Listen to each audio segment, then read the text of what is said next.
orden de embargo es una orden judicial firmada por el juez que le dice a la empresa que debe embargar el salario de su empleado o que le dice al registro público, por ejemplo, anotar el embargo en los bienes que sean propiedad de este deudor. Dentro de la mayoría de las consultas que nos hacen es los embargos no es que me notifican primero del proceso. El embargo es como una medida cautelar en algunos casos y en la mayoría previo a la notificación del proceso de cobro y lo que pretende es proteger la garantía que el acreedor tiene para poder realizar el cobro de la deuda. Ahora sí, que ya tenemos a todas las personas que nos siguen vía Facebook Live habilitado como @elabogado en su casa. Las disculpas del caso con el Facebook Live anterior. Ya doña Carmen explicó lo que son los bienes sujetos a embargo, el procedimiento que debe seguirse y ahora vamos a analizar lo que es la práctica de un embargo, doña Carmen. ¿En qué consiste esto? Claro, ok, vamos a ver. Como te decía, hay varias formas de embargo. Está el embargo de bienes, que es de esta que estábamos hablando, y es cuando el juez emite una orden judicial para realizar el embargo de bienes o de cuentas. La orden le dice al registro público que se ordena embargar los bienes de el deudor y su nombre y detalle para poder garantizar el pago de la deuda o mantener la garantía de la deuda. En la otra orden de embargo es una orden de embargo salarial.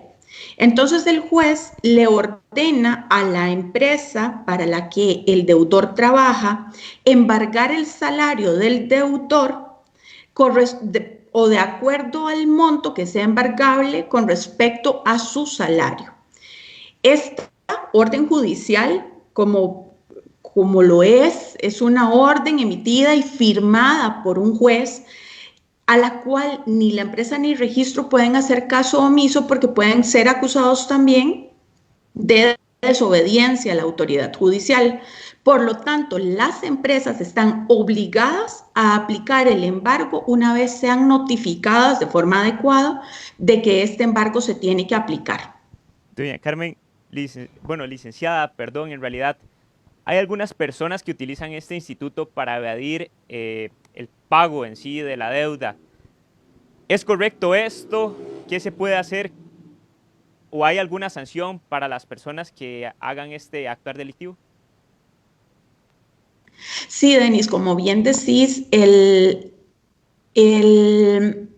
utilizar este tipo de medidas para evadir el pago de deudas corresponde a un fraude por simulación, es un delito penado con cárcel.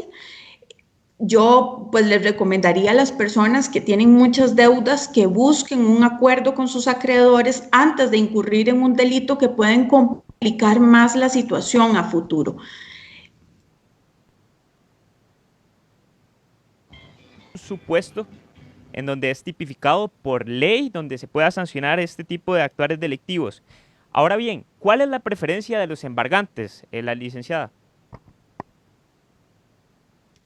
Denny, la mayoría de los acreedores lo que prefieren embargar son bienes, porque el monto a embargar de los salarios por lo general son montos bajos.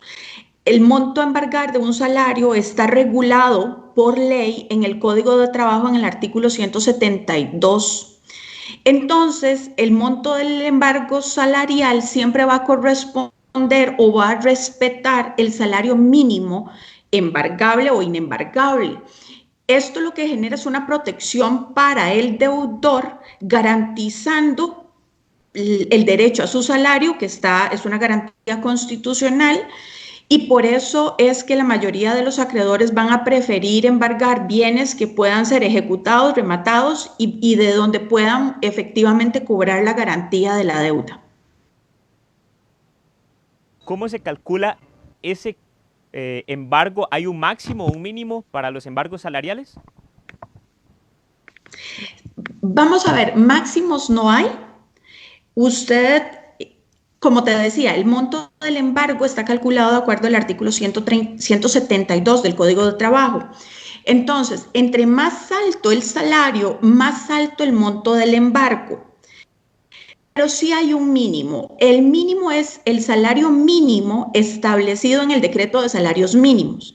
Si una persona gana 190.761 colones, que es el salario mínimo contemplado en la lista de salarios mínimos emitida todos los años por el Ministerio de Trabajo, este corresponde al salario de las trabajadoras domésticas. Si una persona gana ese monto, ese salario es inembargable o ese es el monto del salario inembargable. Entonces, para poder determinar cuál es el mínimo del salario líquido que yo recibo, yo tengo que deducir, o más bien del salario bruto que yo recibo, yo tengo que deducir las cargas sociales, que como sabemos es el 10.5%, es una deducción por ley. Tengo que deducir el impuesto al salario y deducir esta parte mínima inembargable que me tienen que respetar como un derecho salarial. Al monto que me da, esa es la base que es embargable. Y sobre ese monto, pues aplicamos el artículo 172. Ok, perfecto, doña Carmen. Tenemos aquí una consulta de un radio escucha. No sé si está un poco específica, pero sin duda será objeto de análisis si podemos someterla en este momento. ¿Qué opina de la resolución Claro. 01544-2019 del Tribunal Primero de Apelación Civil de San José? No sé si tenemos ese dato por ahí, o bien es que hay varias resoluciones que por el número puede ser inclusive el de la factura electrónica. No sé si el radioescucha me lo puede aclarar un poco más para que la entrevistada pueda dar un criterio mucho más amplio. Además dice don Carlos Villanueva Ramos, saludos desde Cartago, colegas. Además Georgina dice, muy buenas noches. Yo tengo un embargo salarial practicados a mi propiedad, misma que está en 2 derechos y nunca la he puesto a responder. ¿Qué puede proceder, doña Carmen, en este supuesto?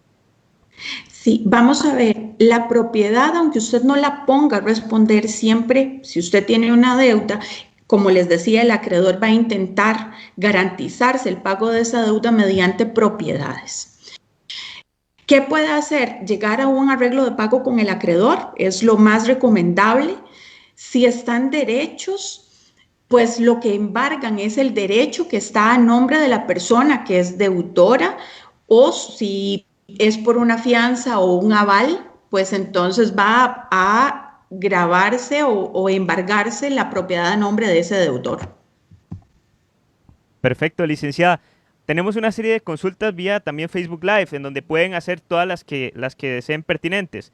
¿Cuántos embargos se pueden tener al mismo tiempo? Dice doña Elizabeth Tencio.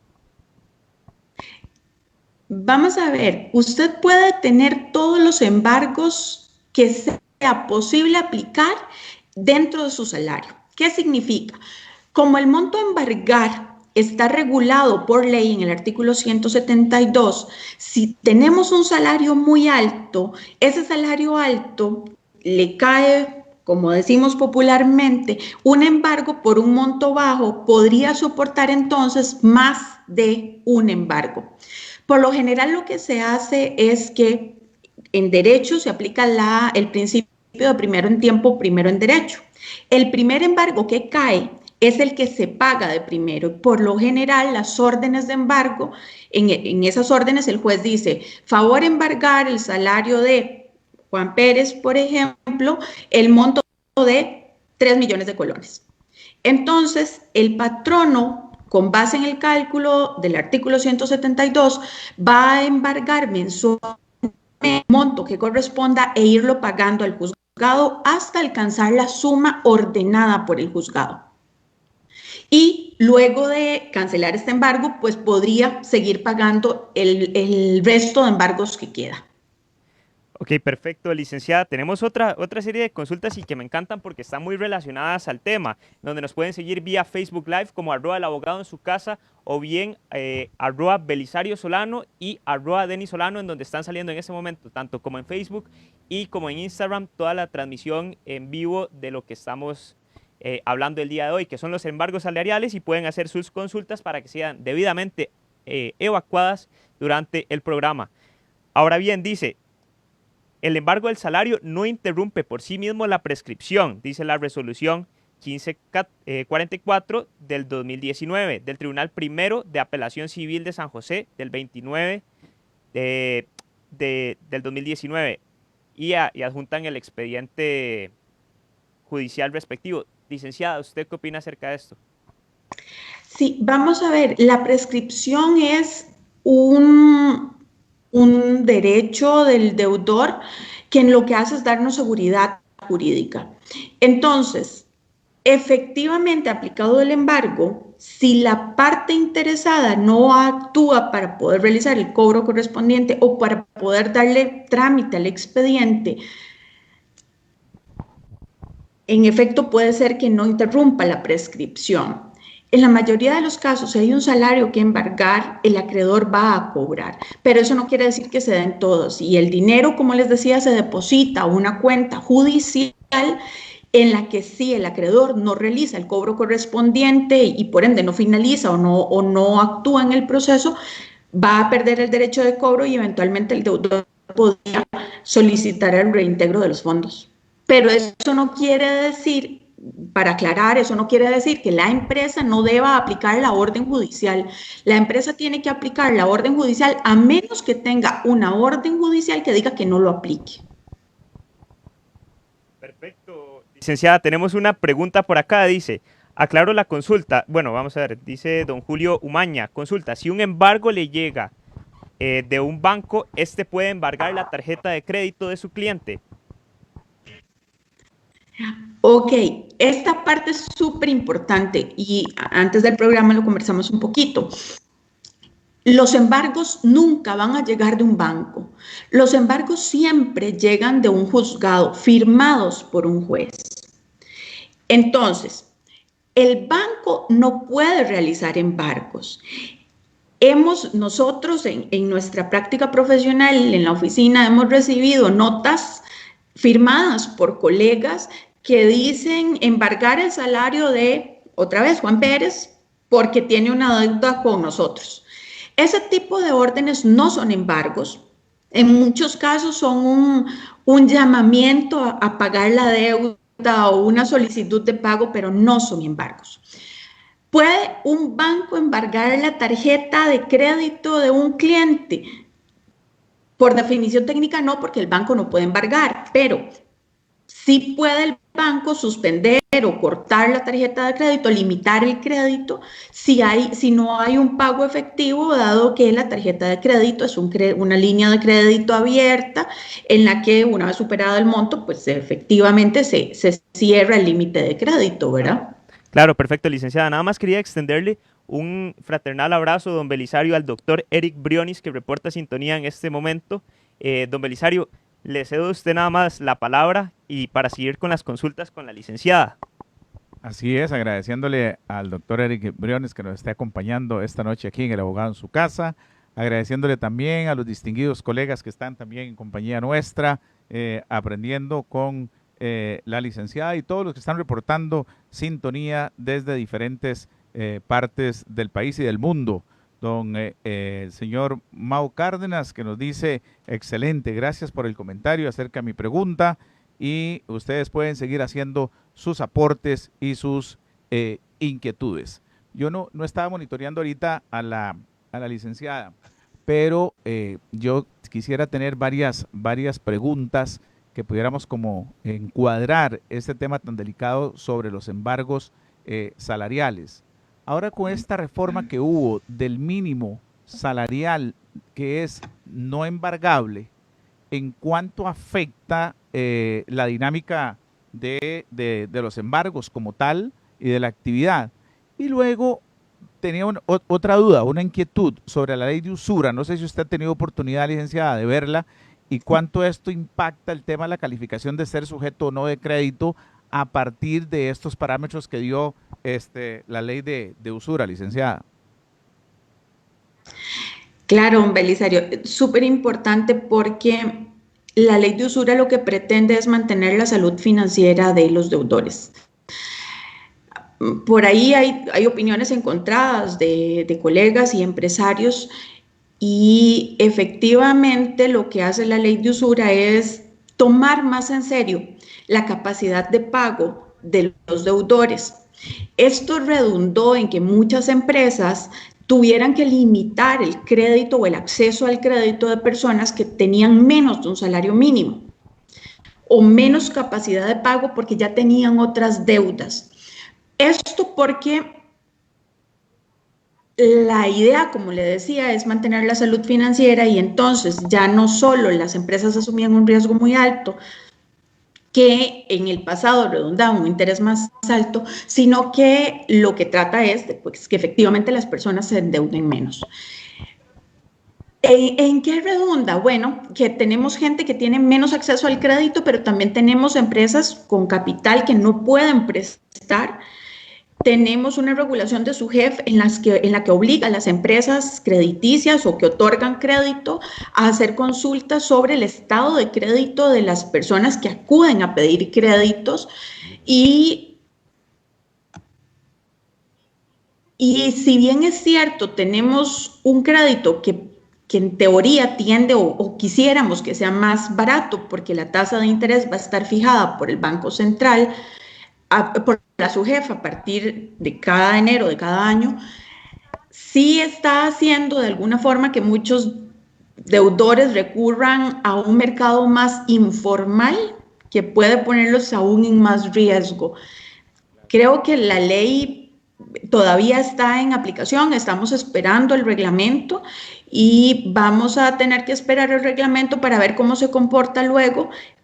Es de conocimiento público que empresas como el BAC cerró tarjetas porque teníamos gente con salarios mínimo de tabla de honorarios, de tabla de salarios mínimos, con tarjetas de crédito que efectivamente no podían pagar y que se convertía en una bola de nieve a la hora de deudas y de intereses. Y la parte, como les decía, bueno, ya si nos pasamos de esto al salario mínimo, efectivamente lo que hace el artículo 172 es que fija un derecho a un salario mínimo, claro, igual, que está protegido constitucionalmente y que es el salario mínimo de la empleada doméstica, en el cual no se cuenta el salario en especie, que sí le contamos a nuestras servidoras domésticas cuando están en la casa, fijando un monto al que la persona por obligación debería de tener acceso. Claro. Eso hace que muchas personas que antes no recibían salario, en este momento por deducciones, en este momento puedan accesar a ese salario mínimo por lo menos. Claro, licenciada. Tenemos una serie de consultas, don Belisario, licenciada. Sí, dale. De hecho, aquí ya las redes están inundadas. Una de ellas, y creo que es muy usual, dice, ¿es válido que me notifiquen el embargo en el trabajo? El embargo, sí. La empresa por lo general va a llegar, o el encargado de recursos humanos por lo general va a llegar a decirle, compañero, necesito embargarte el salario. En todo caso, como el patrono debe emitir un comprobante del salario cada vez que se lo paga, en este comprobante debe estar reflejado que se hizo un embargo por orden judicial y esa va a ser de alguna forma la notificación. Las empresas van a proceder de diferente modo dependiendo de su política interna y de la capacidad también de recursos humanos que tenga. Claro. Don Belisario, tenemos otra consulta que dice por acá, Cata Díaz. Buenas. Si hay muchos rebajos y llega un embargo, es válido que queden 20,000 colones de salario neto. ¿Y cuál es el tiempo real de prescripción? Muchas gracias. Ok. Los rebajos son autorizaciones voluntarias de rebajar salario. Entonces, yo puedo llegar a un embargo, revocar la autorización para poder pagar el embargo. Ahora, yo no puedo dejar de pagar el embargo porque, como les decía, es una orden judicial que debe cumplirse, pero sí puedo revocar esa autorización de pago de otras deudas. En algunos casos es la medida y en otras pues llegar a un arreglo de pago. ¿Es válido que lleguen 20,000 colones? Bueno, no debería, porque otra vez el artículo 57 de nuestra Constitución Política plantea una obligación o un derecho a un salario mínimo. Pero los ticos en su mayoría estamos muy endeudados y entonces sí es normal. Como le digo, la salida puede ser revocar las autorizaciones para ir pagando en orden y tener una salud financiera adecuada. Y sobre la prescripción, pues en créditos personales o tarjetas de crédito son 4 años, las hipotecas 10 y sí los intereses prescriben cada año. Dependiendo del tipo de la deuda va a manejar una prescripción. Perfecto, doña Carmen. Tenemos acá una serie de saludos, dice Mari Hernández, saludos, dice Maynor Zúñiga, buenas noches, excelente programa, como siempre, saludos desde Cartago. Además, Jairo Leandro dice saludos a la familia Solano. Iris Granados dice, si me rebajan de la planilla las deudas obtenidas y me embarga una cooperativa, ¿son afectadas las otras cooperativas o a qué se debe? Vamos a ver, si usted tiene otras deudas y le embargan el salario, el embargo va a entrar de primero y va a tener prioridad, porque otra vez es una orden judicial, no la podemos evitar. Y de ahí en adelante van a aplicarle todas las otras deducciones que usted ha autorizado que le realicen. ¿Se afectan las otras cooperativas? Depende, porque si su salario no da, luego de hacer el cálculo y el embargo es un monto determinado que puede afectar su liquidez, puede que efectivamente afecte el pago de las otras obligaciones que usted tenga.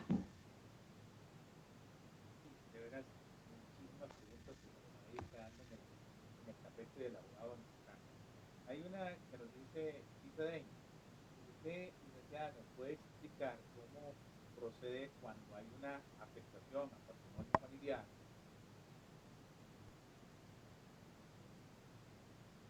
Denis, les perdí el audio. Sí. Me quedó el micrófono en cero. Ok, va de nuevo.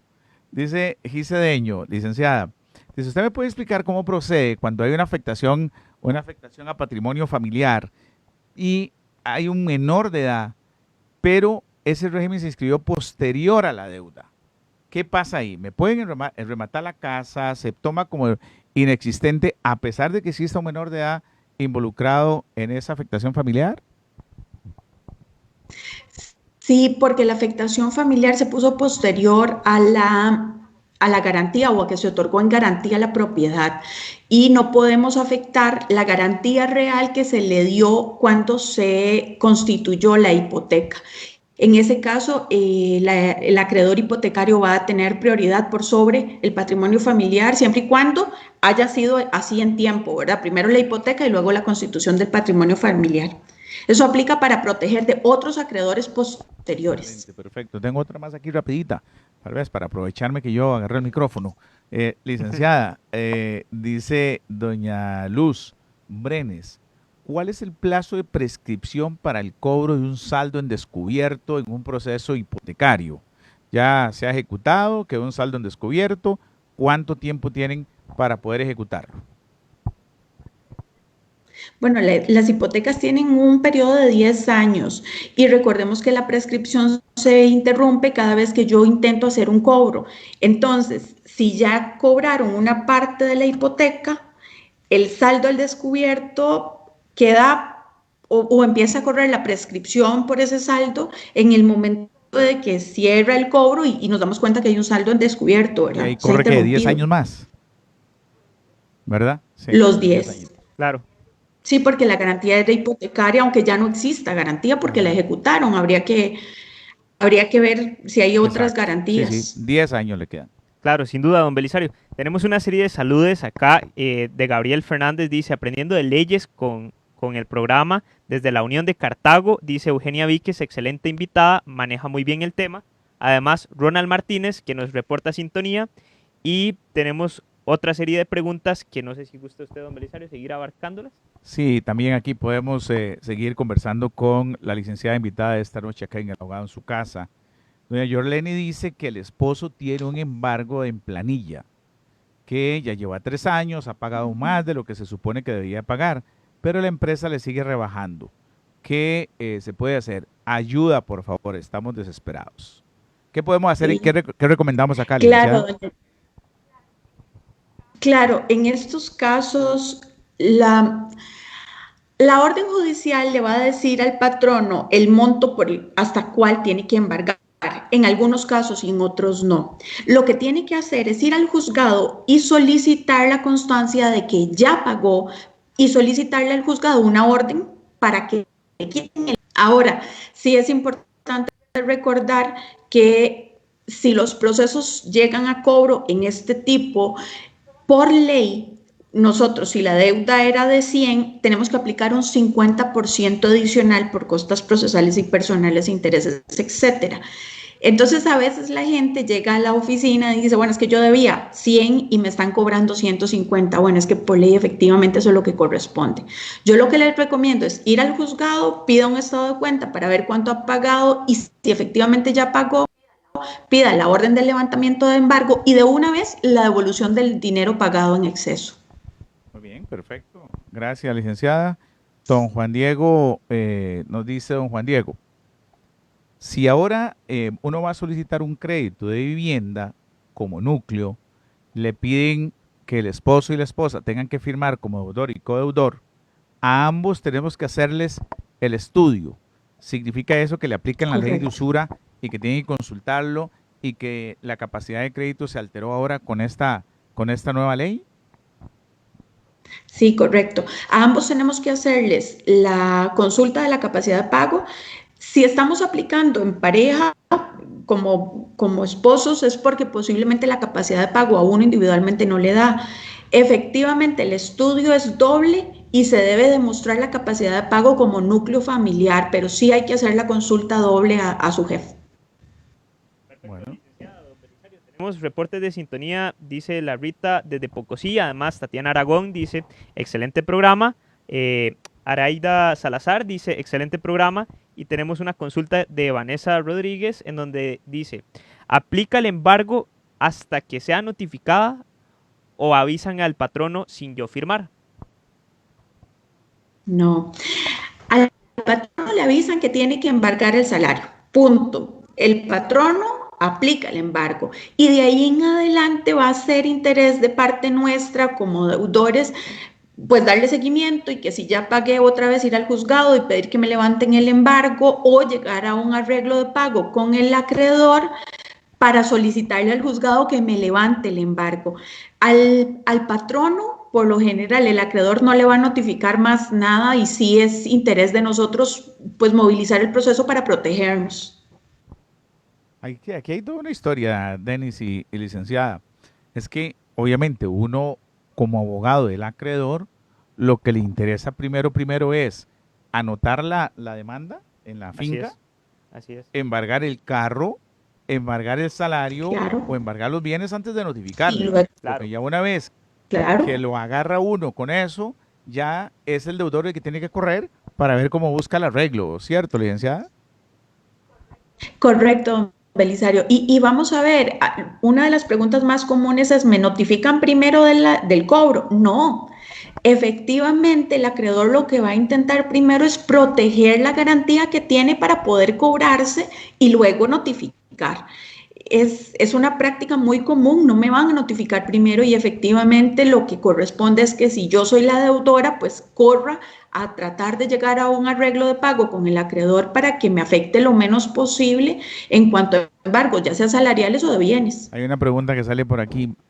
¿Puedo, alegando el tema del COVID y la pandemia, alegar algo ante un juez para evitar que me embarguen el salario o que me embarguen los bienes? Eso es lo que nos están preguntando. No, no, vamos a ver, ante el juez no es una explicación válida que la pandemia va a hacer que no me embarguen el salario. Lo que sí puede hacer la pandemia es que si nos encontramos en reducción de jornada o en suspensión de contrato, pues efectivamente el salario se ha visto afectado y puede que el monto embargar del salario no me dé o que el monto embargar sea menor a la hora de aplicar los cálculos.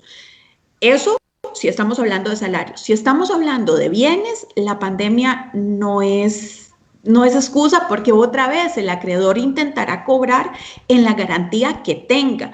Y si yo fuera el acreedor, mi garantía es más real cuando estamos hablando de bienes. Claro, claro, claro. Así es, don Belisario, nada más queremos recordarles que hay unas personas que nos están solicitando de que si hay algún WhatsApp habilitado. Don Javi Esquivel, desde Cadena Radial Costarricense, tiene habilitado el 8666-8916, en donde podrá hacer lectura de los WhatsApps privados y le llegarían a este servidor para que nos acompañen en el programa del día de hoy. Así que pueden seguirnos también como @elabogado en su casa en Facebook. Ya está la transmisión, bueno, totalmente disponible y en algunas cableras, don Belisario. Así llega la conexión de Cadena Radial Costarricense. Además, tenemos otras consultas que me parecen bastante importante aclarar el día de hoy. ¿Se puede recuperar un bien embargado, licenciada?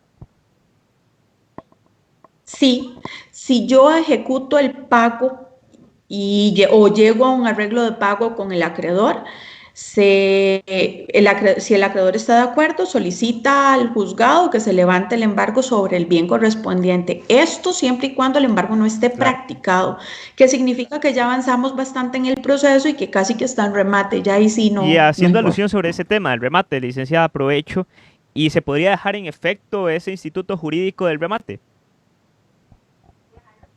Dejarlo ¿Sí? sin efecto. Sí, si el proceso no está bien llevado a cabo.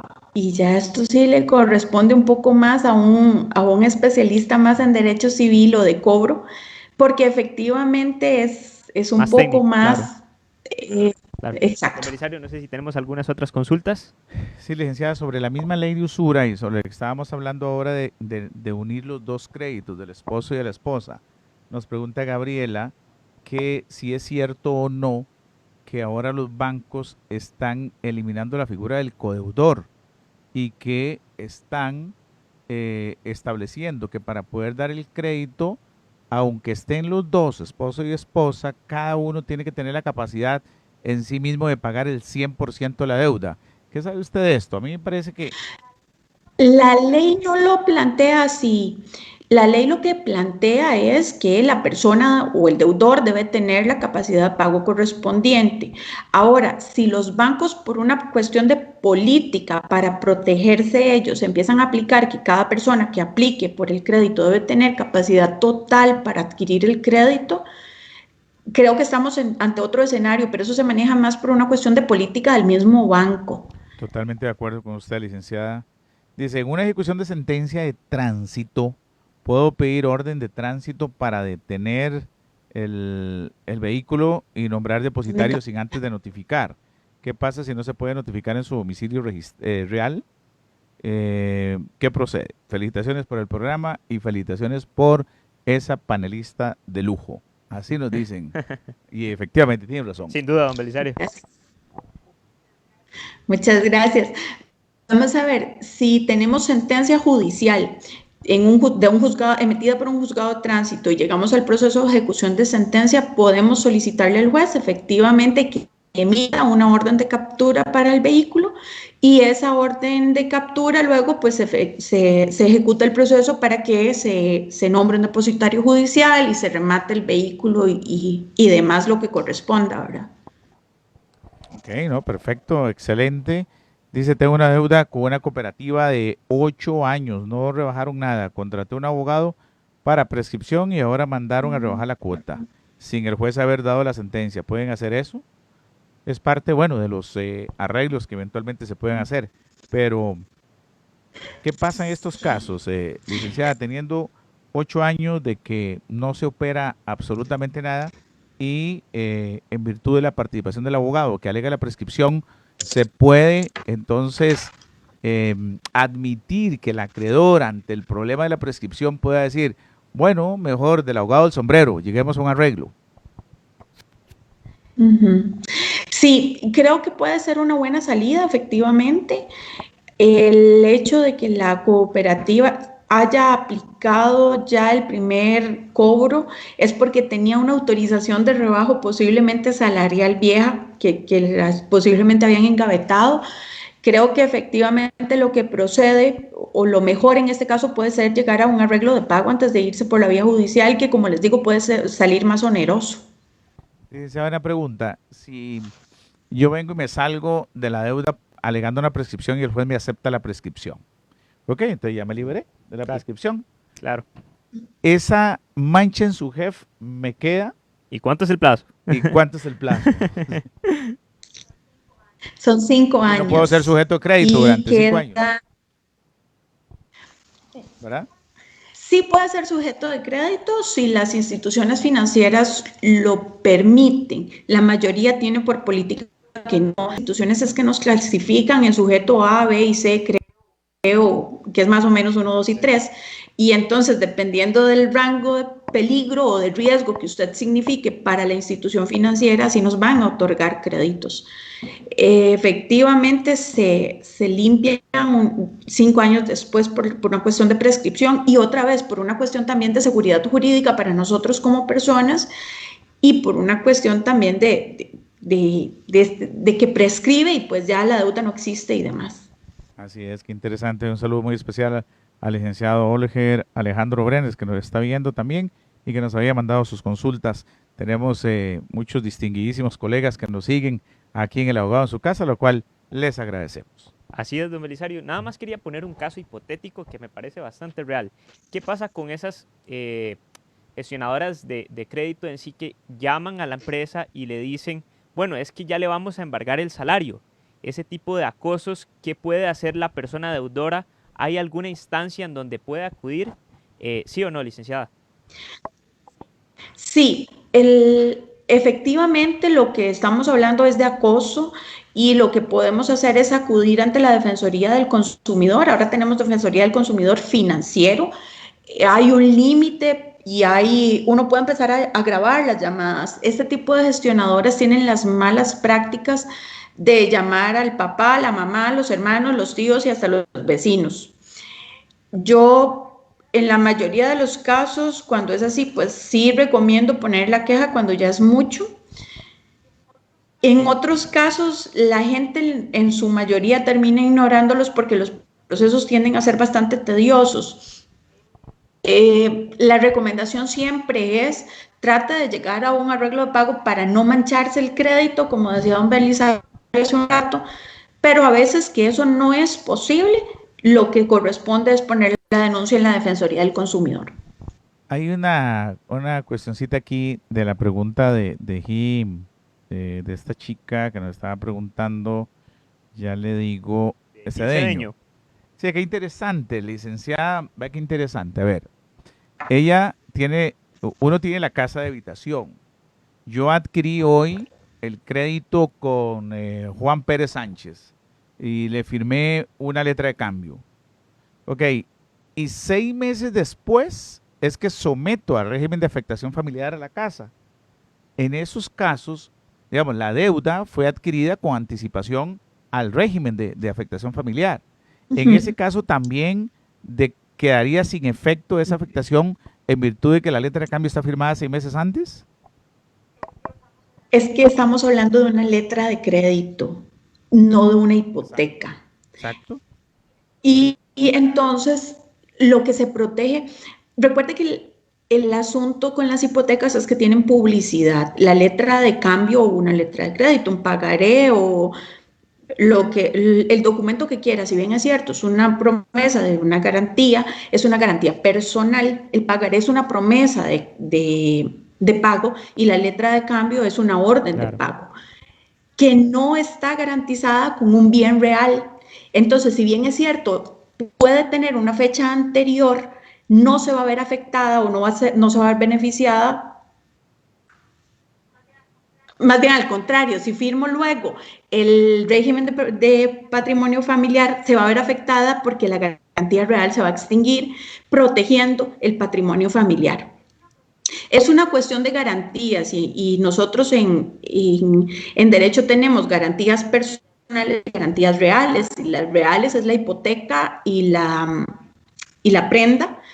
Y las personales va a ser la letra de cambio, el pagaré y demás, que no tienen publicidad porque son documentos que están privados y entonces no no tienen una garantía real que los soporte para ejecutar el crédito.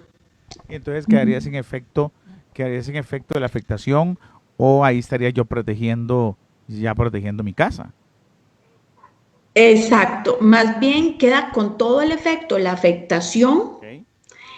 va a proteger la casa porque está en patrimonio Okay. familiar y la letra de cambio o el pagaré o el documento que haya firmado va a tener que irse a cobrar por otra vía o con otro tipo de garantía. Okay. Ya no podrían embargar la Genial, casa. gracias. Don Belisario, estamos a pocos minutos de terminar. Nada más quería aprovechar dos cosas. Estamos a 50 me gustas de que el abogado en su casa llegue a 20,000 me gustas y ya tiene casi 21,000 seguidores. Y nada más quería extenderle la invitación a todas las personas que nos están escuchando en este momento para que nos acompañen todos los martes y todos los jueves analizando diferentes temas jurídicos. Además, un saludo muy especial a nuestra directora, doña Hilda González, que está haciendo el reporte de sintonía. No sé si tenemos esas últimas conclusiones de la especialista y si usted desea continuar durante el Facebook Live posterior a la emisión o conclusión del programa en Ceres 89.1.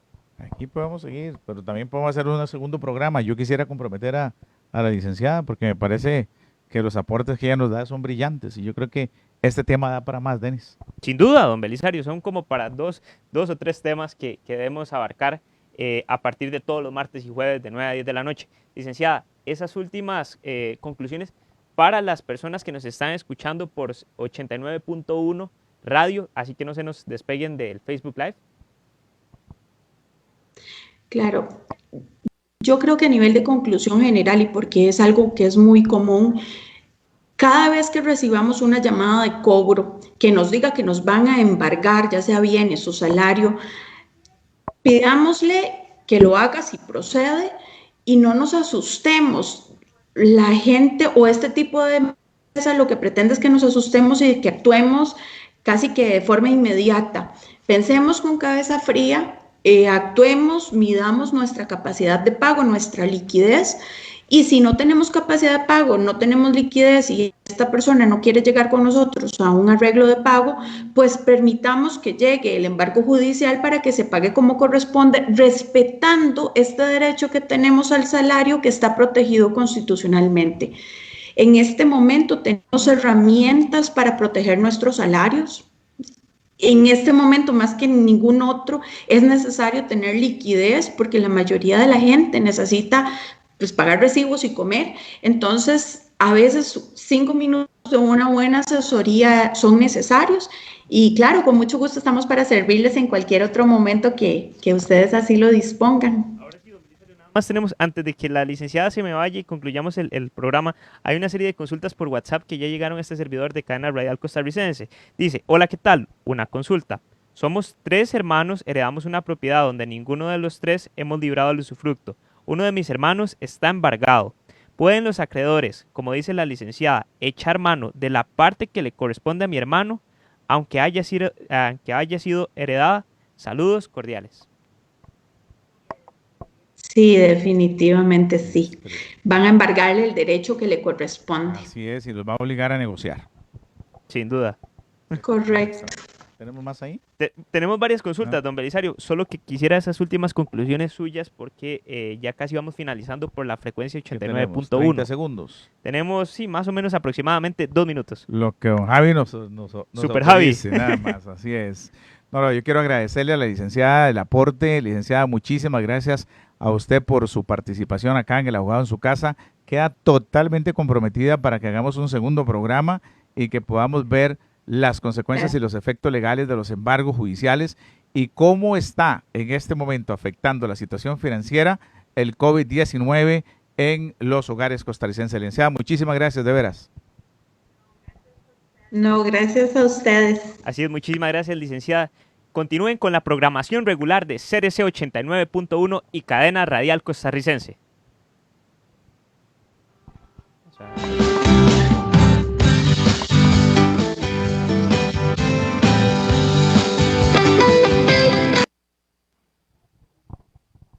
Ok.